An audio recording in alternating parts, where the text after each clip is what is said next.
तो फाइनली राजकुमार हिरानी और शाहरुख खान की कोलैबोरेटेड मूवी डंकी रिलीज होने वाली है। इस फिल्म के बारे में बहुत ही इंटरेस्टिंग और अमेजिंग फैक्ट्स बताने जा रहा हूं, और अगर आपको नहीं पता तो इस वीडियो में मैं ये भी बताने वाला हूं कि डंकी का मतलब क्या है। वीडियो शुरू करने से पहले अगर ये आवाज पहली बार सुन रहे हो तो एक काम करो, चैनल को अभी सब्सक्राइब करके फिर वीडियो देखना शुरू करो। कर दो यार, कोई मेहनत नहीं लगेगी आपकी। यहाँ आपको और भी बहुत से टॉपिक्स पर बहुत ही अमेजिंग वीडियोस मिल जाएंगी, जिससे आपका दिमाग ये कहने पर मजबूर हो जाएगा तो ऐसा लग रहा है दिल गार्डन गार्डन हो रहा है। बहुत मजा आ रहा है यहाँ पे, यार लबे सीरी सा लग रहा है, दिल गार्डन गार्डन तो हो रहा है।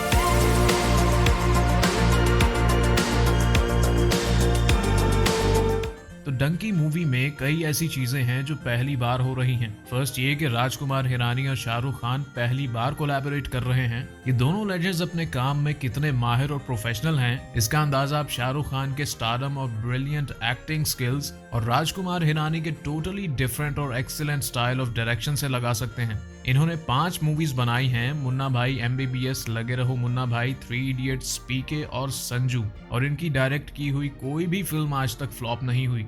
और उम्मीद है कि इनकी 6th मूवी डंकी भी एक डिफरेंट वाइब के साथ देखने को मिलेगी। फिर दूसरी बात यह है कि राजकुमार हिरानी की डायरेक्शन में ये पहली मूवी होगी जिसके प्रोड्यूसर विदु विनोद चोपड़ा नहीं होंगे, जिससे इनका लॉन्ग स्टैंडिंग पार्टनरशिप ब्रेक हो जाता है, क्योंकि इससे पहले की सब मूवीज इन दोनों ने साथ मिलकर ही बनाई थी। ये मूवी शाहरुख खान की वाइफ गौरी खान, राजकुमार हिरानी और इंडियन बिजनेस वुमेन और फिल्म प्रोड्यूसर ज्योति देशपांडे ने प्रोड्यूस की है। और तीसरी बात यह है कि तापसी पन्नू और शाहरुख खान की भी ये पहली कोलैबोरेशन है। तापसी पन्नू ने इससे पहले बॉलीवुड के 3 खान्स में से किसी के साथ कभी स्क्रीन शेयर नहीं की। तो अगर बात करें इस मूवी के टाइटल की, तो शुरुआती तौर पर इसके 2 टाइटल्स रखे गए थे। इसका टाइटल पहले रिटर्न टिकट या टॉस डिसाइड किया गया था। तो राजू हिरानी और SRK के प्रोफेशनलिज्म की तारीफ तो यहाँ करनी पड़ेगी, क्योंकि इन्होंने इस मूवी को 75 डेज में शूट कर लिया था, जिसमें शाहरुख खान ने अपना पार्ट 60 डेज में कंप्लीट कर लिया था। तो अब इंटरेस्टिंग बात यह है कि ये एक लो बजट फिल्म है, जिसमें कास्ट एंड क्रू की कॉस्ट के अलावा इसका बजट 85 करोड़ इंडियन रुपीस था, और ये पिछले 6 सालों में SRK की सबसे लो बजट फिल्म है। अगर कास्ट एंड क्रू को भी शामिल कर लिया जाए तो इसका total budget 120 crore Indian rupees है। Last but not the least, अब बात करते हैं कि डंकी का मतलब क्या है। तो जब ये मूवी अनाउंस हुई थी तो फैंस एक्साइटेड तो थे ही, मगर इसके टाइटल को लेकर थोड़ा कंफ्यूज भी थे कि इसका टाइटल डंकी क्यों रखा गया है। डोंकी, डंकी या डुंकी, पता नहीं।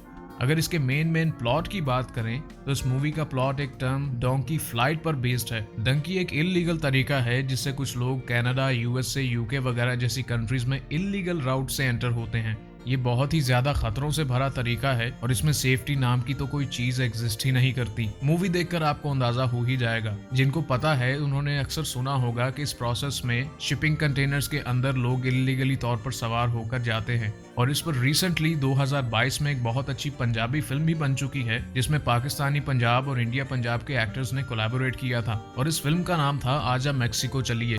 इस फिल्म के टाइटल के बारे में भी शाहरुख खान ने बात करते हुए रिवील किया कि ये एक्चुअली डोंकी है, लेकिन इंडिया के कई पार्ट्स में जैसे पंजाबी इसे डंकी कहते हैं। ये फिल्म उन लोगों के बारे में है जो बुलावा आने पर बेसब्री से घर जाना चाहते हैं। इन्होंने एक और बात भी ऐड की कि ये एक कॉमिक फिल्म है। राजकुमार हिरानी की फिल्म्स में कॉमेडी और बहुत सारे इमोशंस होते हैं, और ये फिल्म कंट्री के बारे में भी होगी।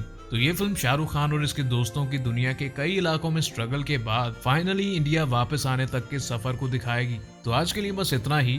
अभी भी सब्सक्राइब नहीं किया तो कर लो भाई, शायद भूल गए होगे। लाइक करना मत भूलना और कमेंट करके अपने ओपिनियंस बताओ। मिलते हैं किसी और वीडियो में। Thanks for watching.